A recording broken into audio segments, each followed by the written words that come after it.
आइए सभी सीधे होकर के बैठेंगे, कमर गर्दन सीधी करके बैठे और अपने इस मन को एकाग्र करते हुए परम पिता परमात्मा के सुमिरन में लगाने का प्रयास करेंगे सभी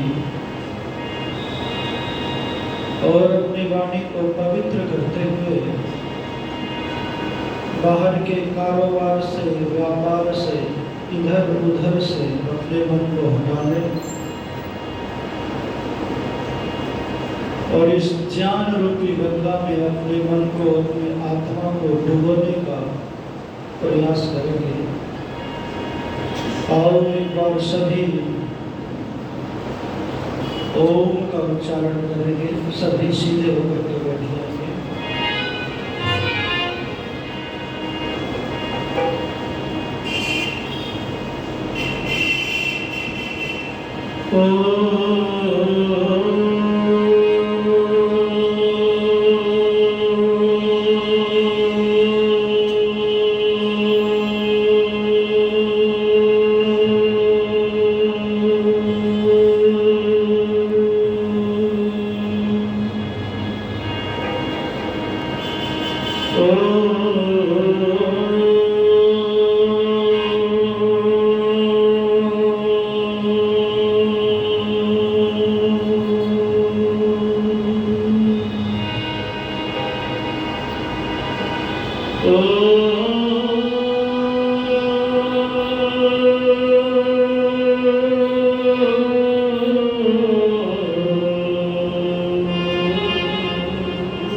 दयानंद के वीर सैनिक बनेंगे,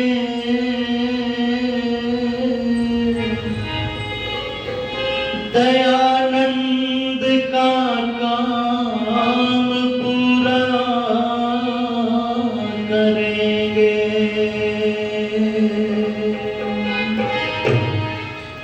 उठाए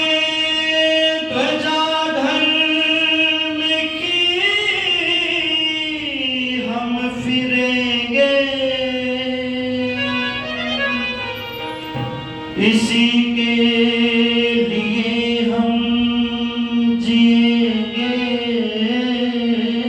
मरेंगे। कहेगा जगत फिर से एक स्वर में सारा,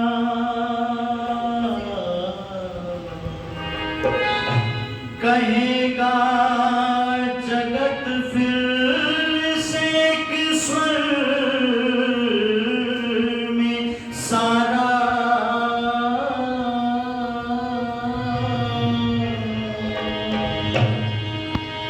वही वृद्ध भारत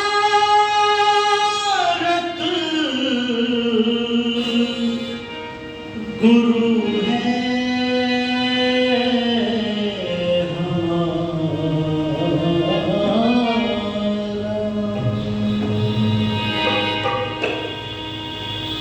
पहले जैसा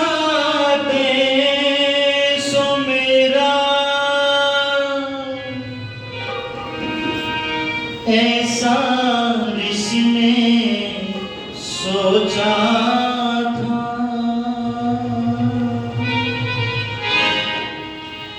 पहले जैसा देश मेरा ऐसा ऋषि सोचा था।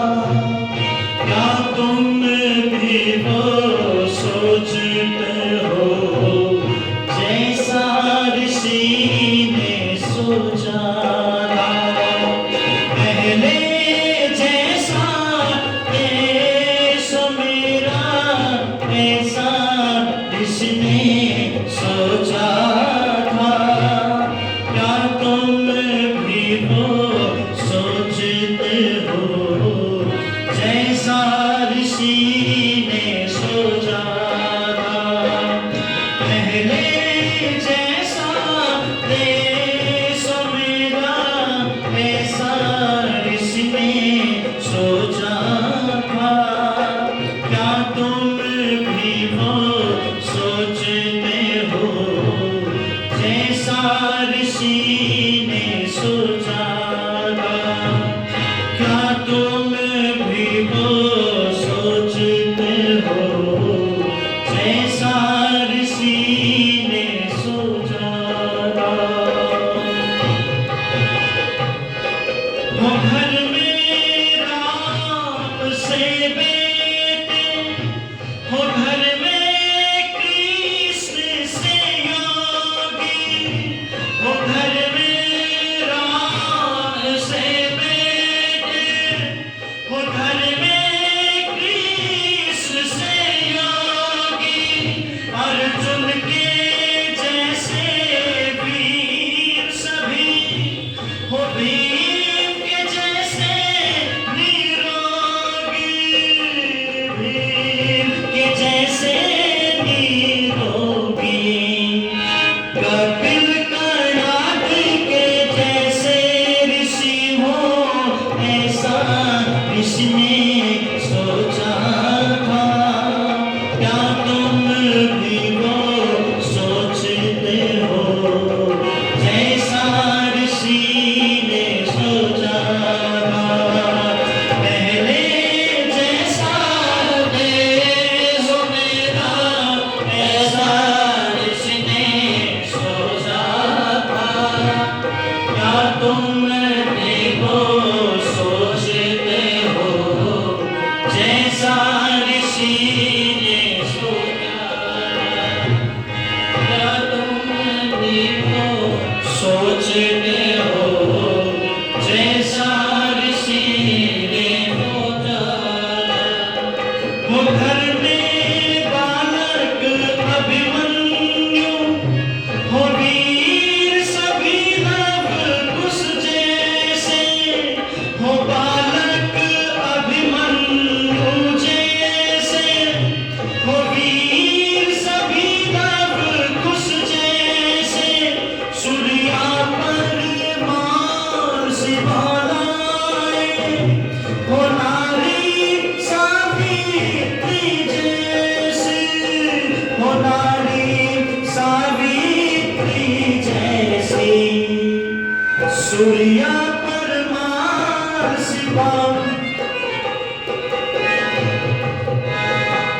सीता मर्दाल सासी हो माता ऐसा ऋषि ने सोचा था। क्या तुम भी वो सोचते हो जैसा ऋषि ने सोचा था। पहले जैसा देश मेरा ऐसा ऋषि ने सोचा था। क्या तुम भी वो सोचते हो जैसा ऋषि ने सोचा था।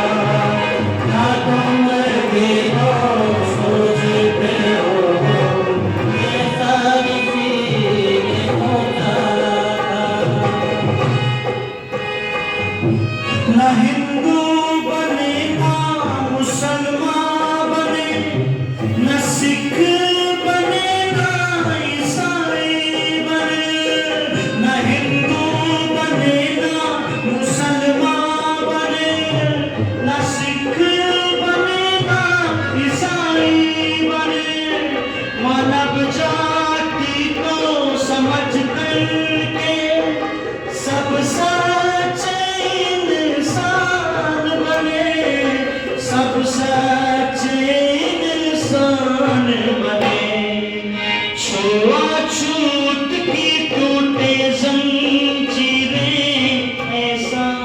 किसने सोचा था, क्या तुम भी वो सोचते हो जैसा ऋषि ने सोचा था। पहले जैसा देश मेरा ऐसा ऋषि ने सोचा था, क्या तुम भी वो सोचते हो जैसा ऋषि ने सोचा, क्या तुम भी वो सोचते हो जैसा ऋषि ने सोचा, क्या तुम भी वो सोचते हो जैसा ऋषि ने सोचा था, ऐसा ऋषि ने सोचा था, ऐसा ऋषि ने सोचा था।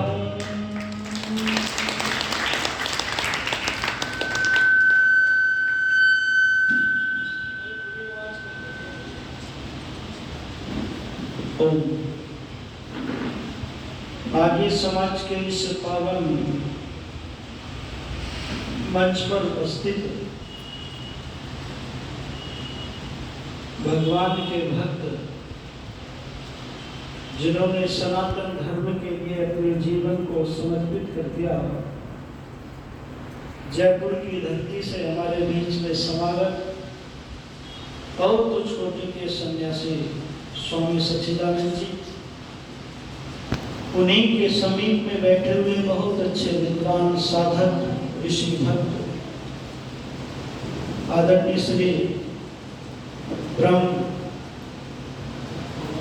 ब्रह्मानंद जी, स्वामी ब्रह्मानंद जी, और उन्हीं के समीप में बैठे हुए हैं बहुत अच्छे विद्वान पुरोहित आदरणीय श्री करमवीर शास्त्री जी, मंच का बहुत अच्छे से संचालन करने वाले बहुत अच्छे विद्वान पूज्य आचार्य श्री प्रमोद योगार्थी जी, आदरणीय आचार्य श्री विश्वदेव शास्त्री जी, बहुत अच्छे साथी कलाकार भाई सुरेंद्र आर्य जी, आदरणीय श्री रामस्वरूप शास्त्री जी, राम कुमार जी, आदरणीय हमारे श्री सीताराम जी, अमीलाल आर्य जी, इस आर्य समाज की बड़ी ही विदुषी प्रधाना श्रीमती सिंधी कांटपाल जी, जिन्होंने बहुत सुंदर सा भजन प्रस्तुत किया, आदरणीय हमारे श्री संरक्षिका आदर्श लांबा जी, आदरणीय श्री अंजू ठकराल जी, गीता चोपड़ा जी, सुमन बत्रा जी, सुनैना पाहुजा जी, आदरणीय श्री उषा मदान जी, बीना आर्या जी, आदरणीय सीमा मल्होत्रा जी, पूर्व प्रधाना सन्नो देवी ठकराल जी, कांता लांबा जी, सुनीता नासा जी, लाजवंती खन्ना, गीता मित्तल, सुदेश सरदाना जी, सत्या गक्कड़ जी और राकेश काटपाल, योग्यता राजपाल जी, आदरणीय श्री शशिकला जी और हमारे आदरणीय श्री महेंद्र पाल आर्य जी, अन्य समस्त आर्यजन, उपस्थित धर्मप्रेमी बंधुओं, पूजा के योग्य माताओं बहनों, राष्ट्र के होनहार ब्रह्मचारी सभी सीधे होकर के बैठे हैं और बहुत ध्यान से बातों को सुनेंगे आप। कभी हम भी आपकी तरह गुरुकुल में बैठ करके विद्वानों को सुनते थे,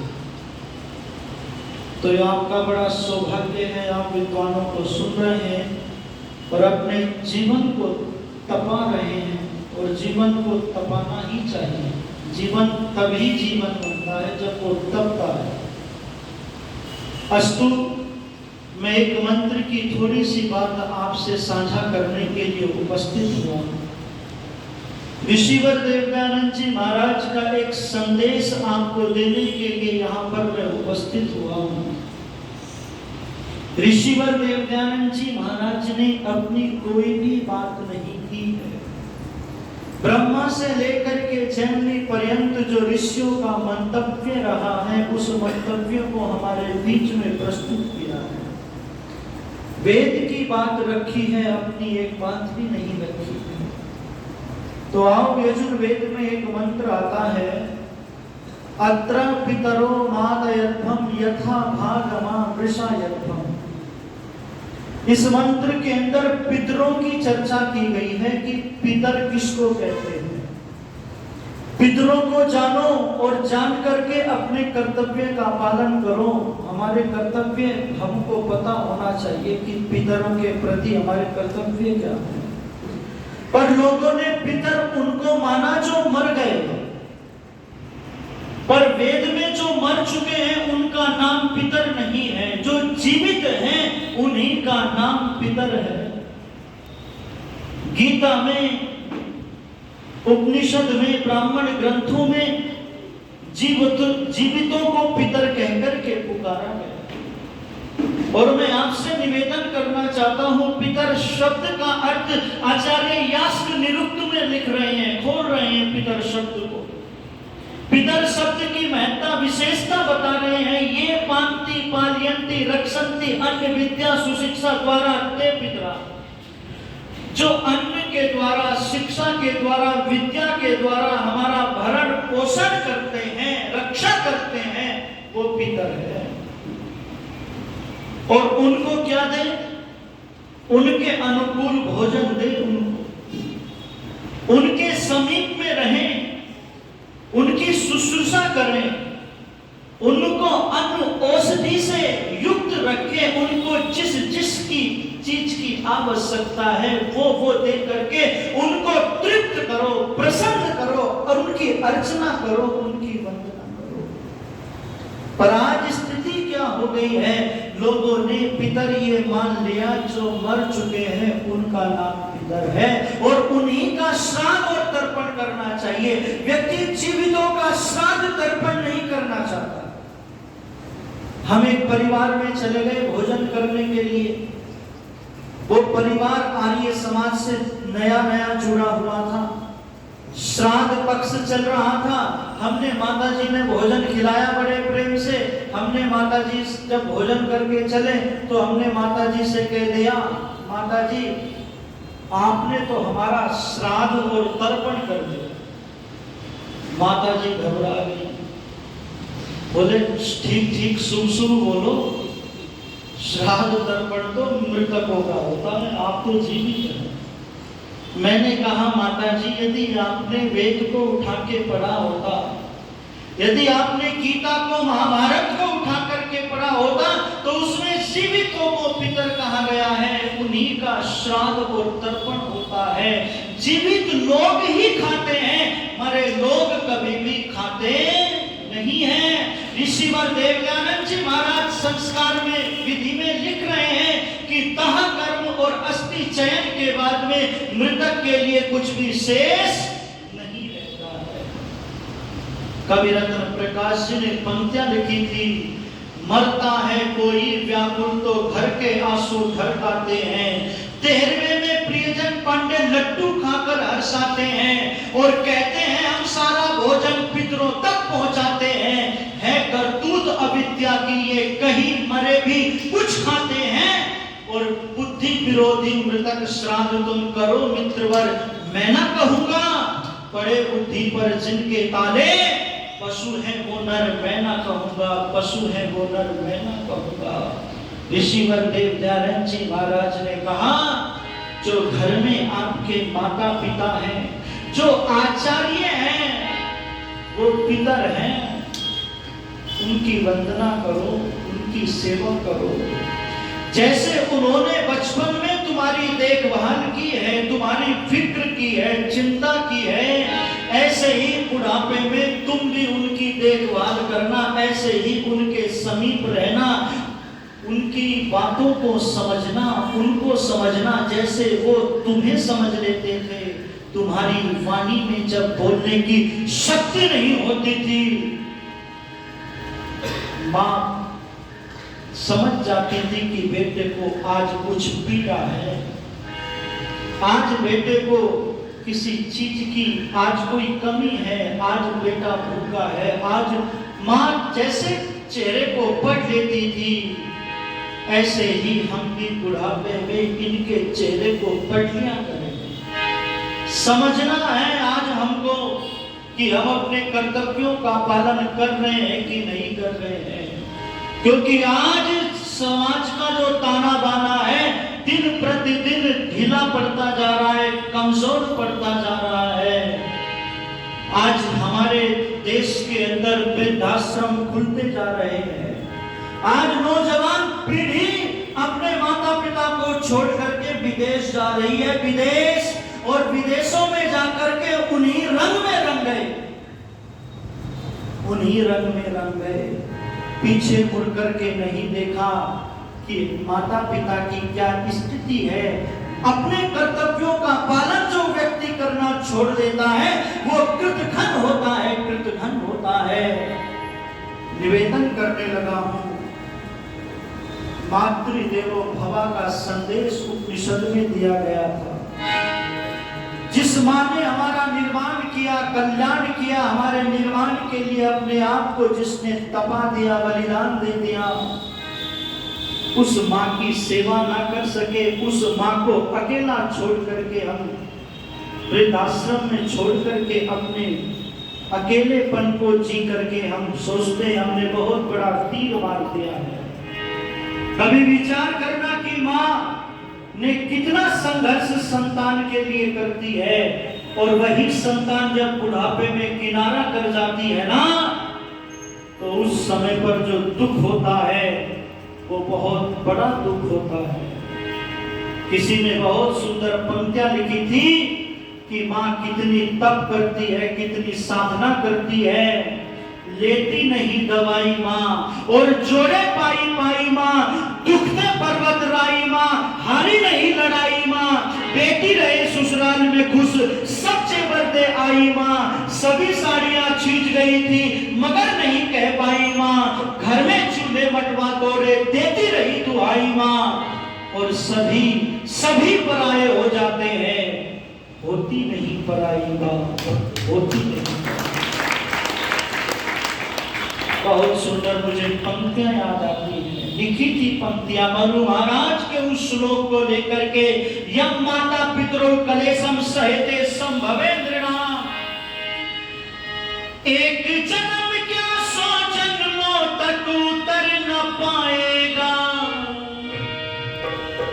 कर्ज माता रह जाएगा, एक जन्म क्या 100 जन्मों तक, एक जन्म क्या 100 जन्मों तक उतर न पाएगा, कर्ज माता रह जाएगा, कर्ज माता रह जाएगा, माता रह जाएगा, माता रह जाएगा, कर्ज माता रह जाएगा, कर्ज माता रह जाएगा, एक जन्म क्या 100 जन्मों तक उतर न पाएगा, कर्ज माता रह जाएगा, कर्ज माता रह जाएगा।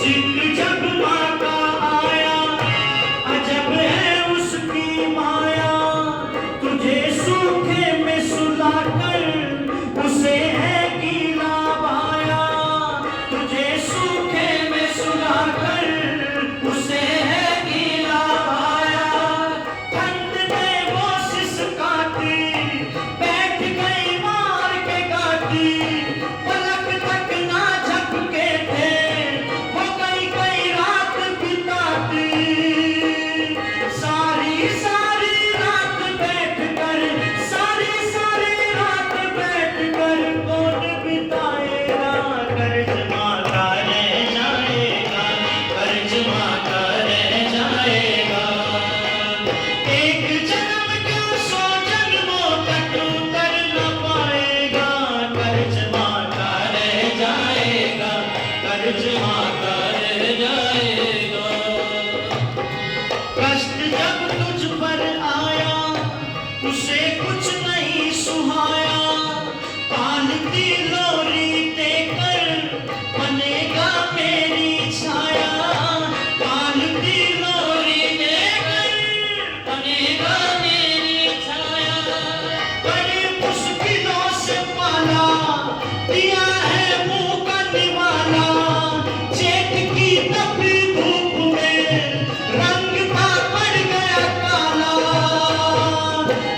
महीने तक गर्भ के अंदर, 9 महीने तक गर्भ के अंदर जिक्र जो आएगा, कर्ज माता रह जाएगा, कर्ज माता रह जाएगा। एक जन्म क्या 100 जन्मों तक उतर न पाएगा, कर्ज माता रह जाएगा, कर्ज माता रह जाएगा।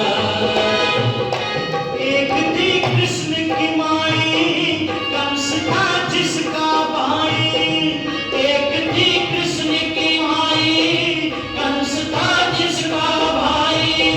लगी थी लोसुत में वो, जेल में ना घबराई। लगी थी लोसुत में वो, जेल में ना घबराई। जेल में रही अकेली, बेच दिया मन का मैली। एक सुत को पाने में मुसीबत कितनी झेली। ईश्वर भी उस जननी को नित शीश झुकाएगा, कर्ज माता रह जाएगा, कर्ज माता रह जाएगा, माता रह जाएगा, माता रह जाएगा। एक जन्म का 100 जन्मों तक उतर न पाएगा, कर्ज माता रह जाएगा, कर्ज माता रह जाएगा। बात कुछ समझ न आवे, ये इकला वाला गावे।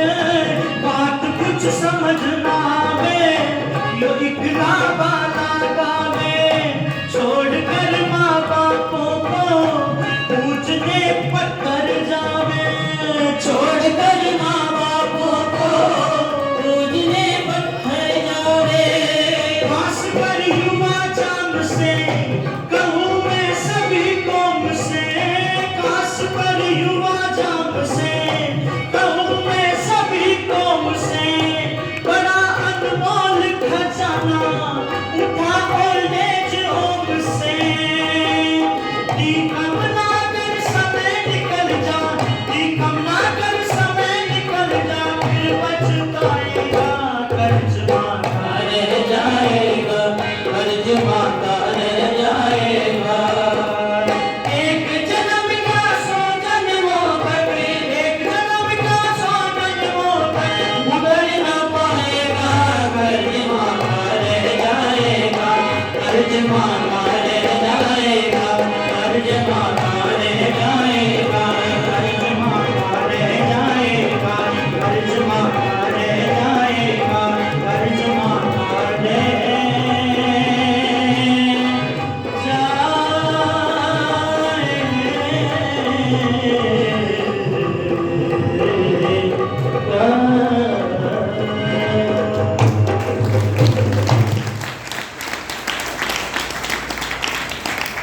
एक जन्म क्या 100 जन्मों तक उतर ना पाएगा, कर्ज माता रह जाएगा।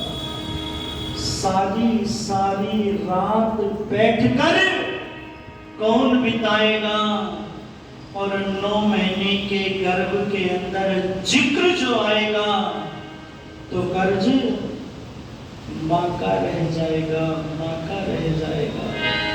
कहना चाहता हूं मैं उन नौजवानों से जो इन अनमोल खजाने को छोड़ करके मंदिरों में भटकते हैं। गुरु नानक देव जी की वो पंक्तियां दिल में बैठा लेना, जो पत्थर को माने देवा, उसकी वृथा जावे सारी सेवा। जिस माता पिता ने हमारा निर्माण किया, उसको देवता नहीं माना हमने, उसको मूर्त नहीं समझा। ईश्वर की बनाई हुई मूर्त का तिरस्कार करके आदमी की बनाई हुई मूर्ति को पूजने चले हैं, पूजने चले हैं। राम प्रसाद बिस्मिल ने अपनी आत्मकथा में अपनी मां की प्रशंसा की है। राम प्रसाद बिस्मिल ने अपनी आत्मकथा में मां के लिए बहुत सारी बातें लिखी हैं। आज के नौजवान को राम प्रसाद बिस्मिल से प्रेरणा लेने की आवश्यकता है। राम प्रसाद बिस्मिल अपनी आत्मकथा लिखता है और उस आत्मकथा में ये कहता है कि मां, पछताना केवल इतना है कि तेरी सेवा नहीं कर सका।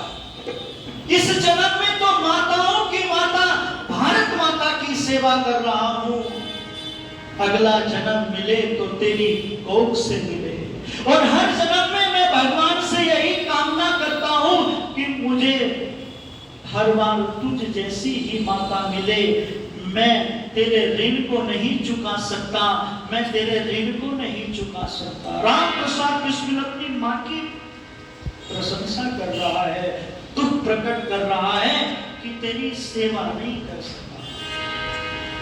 श्री राम ने कहा था, जननी जन्मभूमि से स्वर्गादपि गरीयसी, कि जननी और जन्मभूमि तो स्वर्ग से भी बढ़कर है, स्वर्ग से भी बढ़कर है। लोगों को मां की कीमत तब पता चलती है जब मां नहीं होती है। बहुत सुंदर पंक्तियां मैं अनेकों बार गाता हूं कि क्या होती है मां, कभी इस पर विचार करना। एक वरदान है, एक अनमोल मोती है, ये ईश्वर का हमको दिया हुआ। प्रवासी जी ने पंक्तियां लिखी थी कि मां एक ऐसी देवी है जो संतान के लिए सब कुछ समर्पण कर देती है, सब कुछ समर्पण कर देती है। उसके एहसान, उसकी बातें याद आती हैं और उन बातों को याद करते हुए अश्रुधारा बह जाती है कि अब भी पल पल याद आते हैं तेरे जो एहसान मां, तुझसे बढ़कर और न कोई दुनिया में भगवान मां। अब भी पल पल याद आते हैं, अब भी पल पल याद आते हैं तेरे जो एहसान मां, तुझसे बढ़कर और न कोई दुनिया में भगवान मां। अब भी पल पल याद आते हैं।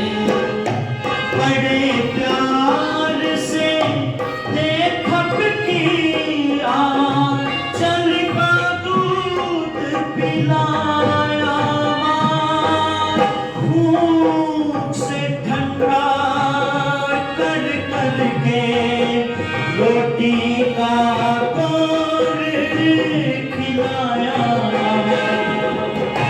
गाकर लोरी बाहों के पलड़े में मुझे झूलाया मां, खुद गीले में सोकर भी सूखे में मुझे सुलाया मां। मां के उपकारों को भूला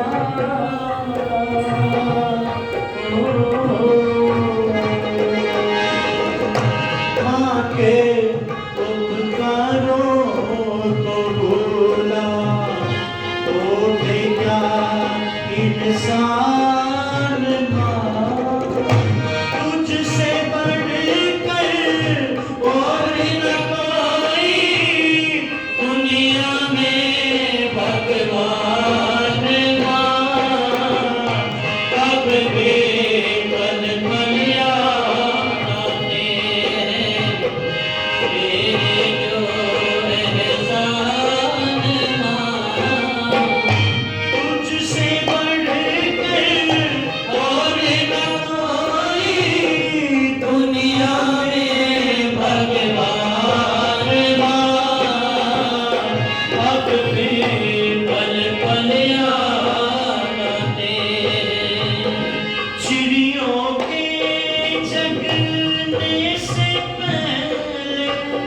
रोज सुबह जग जाती माँ, रात ढले जब सब सो जाते, तब जाकर सो पाती माँ।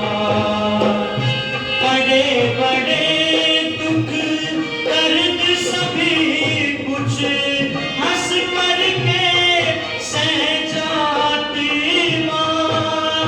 दाना बन कर बिखरे मोटे सदा समेट रहती माँ। माँ तुझ में है, माँ तुझ में है, माँ तुझ में है नूर प्रभु का, ईश्वर की पहचान माँ। तुझसे बढ़कर और न कोई दुनिया में भगवान माँ। अब भी पल पल याद आते, हारा घटा कभी मैं तेरी गोदी में सो लेता माँ। तेरे कंधे पर सर रख टुकड़े अपने रो लेता माँ। टूटे सपनों की माला को मैं फिर से खो लेता माँ। मन की बंजर धरती पर मैं फिर सपने को लेता माँ। तू सारे संताप मिटा कर भर देते अरमान माँ। तुझसे बढ़कर और न कोई दुनिया में भगवान माँ। कब भी पल पल याद आते, अंत समय में आँख खोल कर मुझको ही देखा होगा। हर सूरत में मेरी सूरत को तूने ढूंढा होगा। अंत समय में तूने प्रभु से और समय मांगा होगा। मेरा बेटा आता होगा, तूने यही कहा होगा। अंत समय भी मेरा तुझको आया होगा ध्यान माँ। तुझसे बढ़कर और न कोई दुनिया में भगवान माँ। अब भी पल पल याद आते हैं, माँ से बढ़कर दुनिया में कोई रिश्ता और नहीं होता। माँ से बड़े अनमोल रतन कोई जग में और नहीं होता। माँ की सेवा से बढ़कर कोई साधन और नहीं होता। माँ से बड़े अनमोल रतन कोई जग में और नहीं होगा। क्या सामर्थ्य प्रवासी में जो पाए गुणगान तुझसे बढ़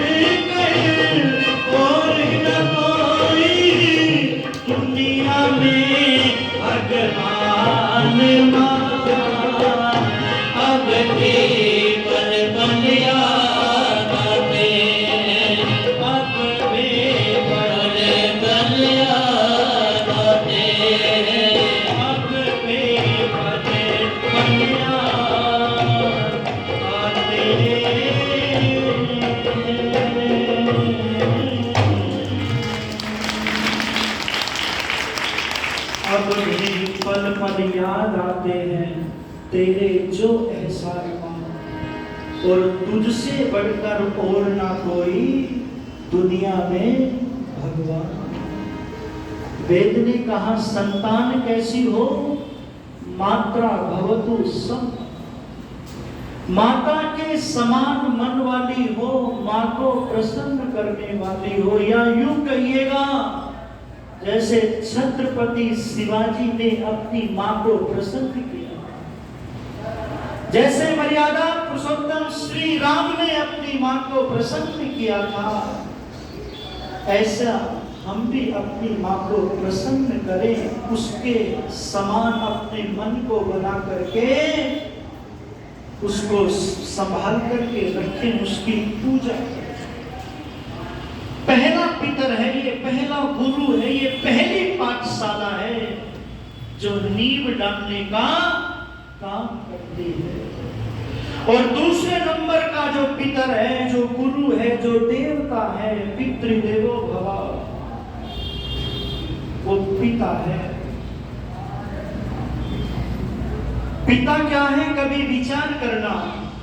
पिता एक गहराई है, पिता एक संघर्ष है, पिता एक त्याग है। पिता को समझना बड़ा कठिन है। पिता की महत्ता को दर्शाना सबके बस की बात नहीं है। पिता को तो पिता बनकर के जान पाओगे। शोभाराम प्रेमी जी ने पंक्तियां लिखी थी, जब व्यवस्था से अवस्था हो बाप की आपकी, तब हो जानकारी सारे न्यायकारी बाप की। और बाप के उद्गार बाप बनकर जान पाओगे जब लगाओगे ना हिसाब, भूलों में पछताओगे, दुखों में बिताओगे वह घड़ी अभिशाप की, तब हो जानकारी सारी न्यायकारी बाप की, न्यायकारी बाप की। पिता के लिए कहा गया कि पिता तो प्रजापति है।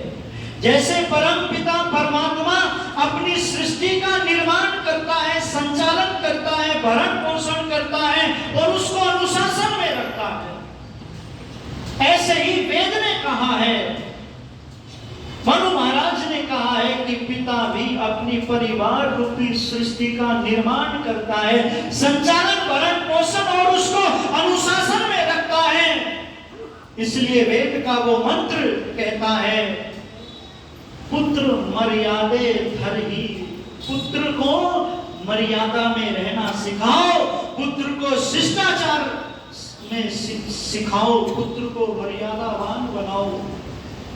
निवेदन करने लगा हूं कि पिता का जो प्यार है ना, दुनिया में जितने प्यार होते हैं उन सब का यदि कोई बाप होता है तो वो पिता का प्यार होता है, पिता का प्यार होता है।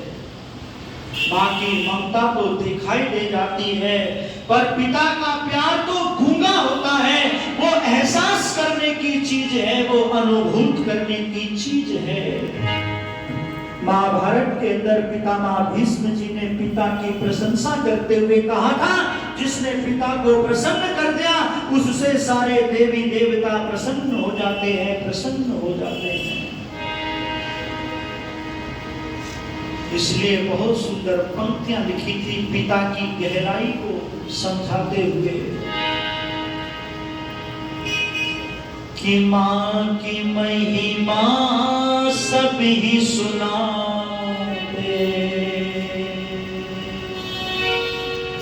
मैं बतलाऊं क्या है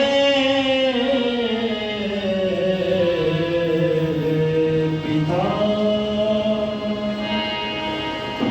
जब भरत ने संदेश दिया श्री राम को कि पिता का देहांत हो गया है, प्राणांत हो गया है, तो श्री राम मूर्छित होकर के जमीन पर गिर गए और आंखों में अश्रुधारा बह गई।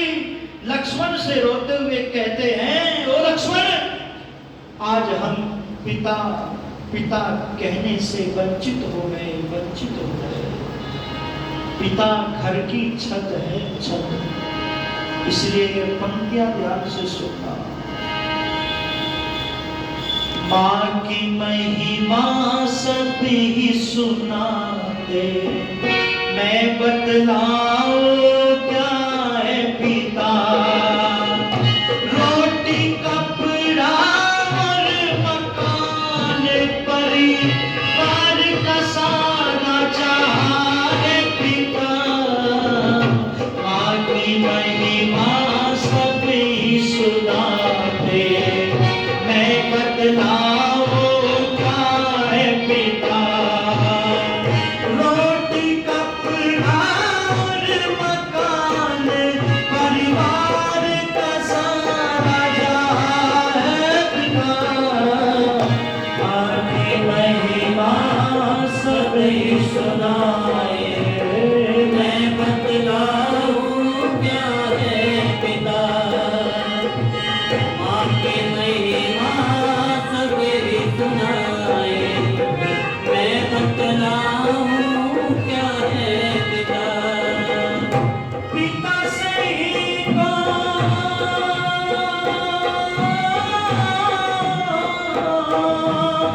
पिता से ही तो हर बच्चे को होते हजारों सपने। पिता है संग तो हर बाजार के सारे खिलौने अपने। बच्चे की हर आशा और खुशियों का है इंतजार पिता। की महिमा सभी सुनाते, मैं बतलाऊं क्या है पिता। की महिमा सभी सुनाते, मैं बतलाऊं क्या है पिता। सबकी जरूरत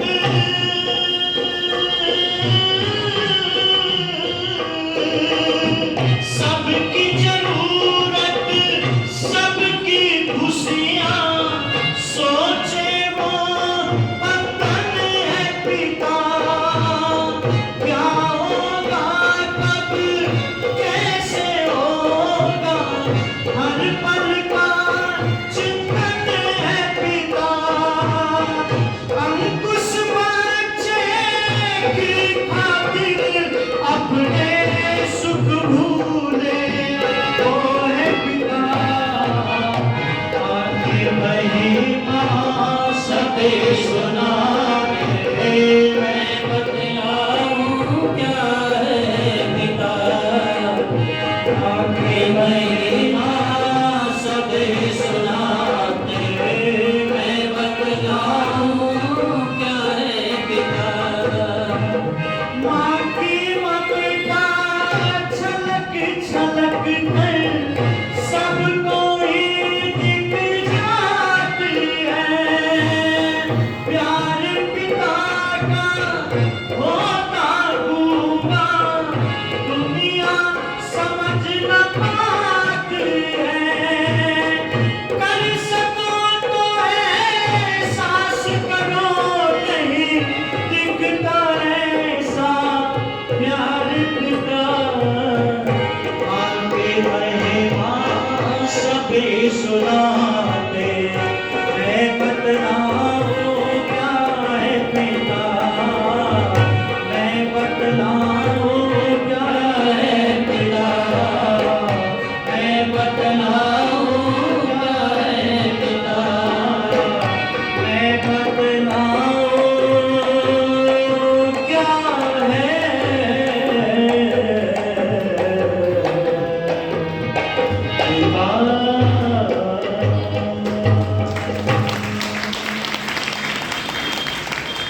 माँ की महिमा सभी सुनाते, और मैं बतलाऊं क्या है पिता। और अंकुश बच्चों की खातिर अपने सुख भूले वो है पिता। और कर सको तो एहसास करो, नहीं दिखता ऐसा प्यार पिता। स्वामी श्रद्धानंद जी की पत्नी शिव देवी का जब प्राणांत हो गया, उस समय पर यदि आप श्रद्धानंद जी के जीवन को उठा करके पढ़ेंगे ना, यदि मेरे धर्म के पिता इंद्र वाचस्पति, मेरे पिता एक पुस्तक लिखी उन्होंने, उसमें जो है स्वामी श्रद्धानंद जी की चर्चा कर रहे हैं कि हमारे पिता जिन्हें हमें माँ का भी प्यार दिया, पिता का भी प्यार दिया। वहां पर उन्होंने चर्चा की है स्वामी श्रद्धानंद जी के तब की पिता के महत्व को दर्शाती है वो जो किताब है, बड़ी जबरदस्त किताब है, कभी उसको उठा करके पढ़ना। अस्तु अब तो मैं इस समय ये निवेदन करने लगा हूँ कि ऋषिवर देव दयानंद जी महाराज ने इन पाखंडियों की पोल खोल करके ये कहा कि यही तो हमारे सच्चे देवी, यही तो हमारे पितर हैं। मरने के बाद में ठगते थे पोप लोग कि ये दान कर दो, सोना दान कर दो, गौ दान कर दो, वैतरणी से पार हो जाएंगे। वो कहानी है सत्यार्थ प्रकाश में। इसलिए ऋषिवर देव दयानंद जी महाराज ने हमें कहा कि सच्चे पितर तो ये माता पिता गुरु हैं, ईश्वर है। इसलिए बस चंद पत्नी कहता हुआ बस वाणी को विराम देता हूं। खुल गई रे पाखंडियों की पोल, दयानंद तेरे आने से। खुल गई रे पाखंडियों की पोल, दयानंद तेरे आने से। खुल गई रे पाखंडियों की पोल, दयानंद तेरे आने से।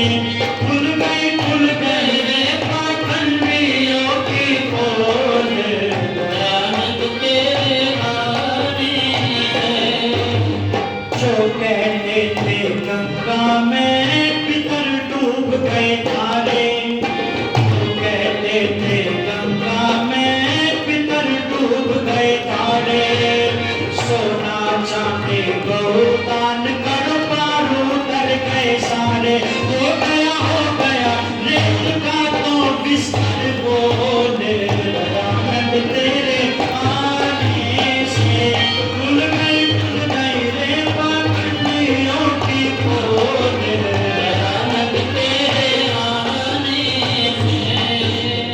ओम स्वरूप दीवाना तेरा वेद की बात बतावे, इन भोगे और पाखंडियों की धज्जियां को उड़ावे।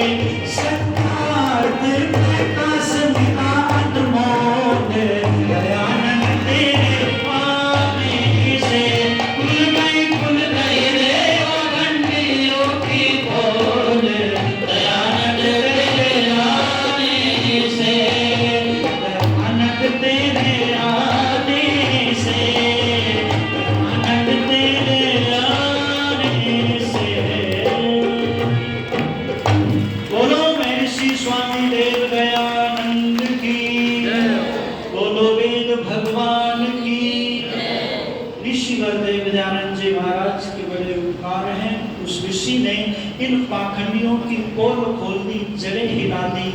जीते जी इनका श्राद्ध और तर्पण करो, ये प्रसन्न हो जाएंगे। मरने के बाद में कौवा बना करके मत खिलाओ, जीवित बना करके खिलाओ, इनको कल्याण होगा। जिन्होंने मुझे सम्मान दिया है उनका भी आभार।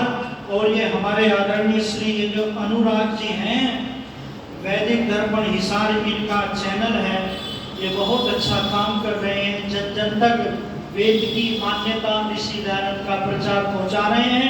तो इनके चैनल को आप सब्सक्राइब कर लेंगे। मैं सभी का आभार प्रकट करता हुआ पुनः वाणी को विराम देता हूँ। इत्यो सब। बहुत बहुत धन्यवाद है मोहित शास्त्री जी ने पितृ यज्ञ की बहुत बेहतरीन व्याख्या की है।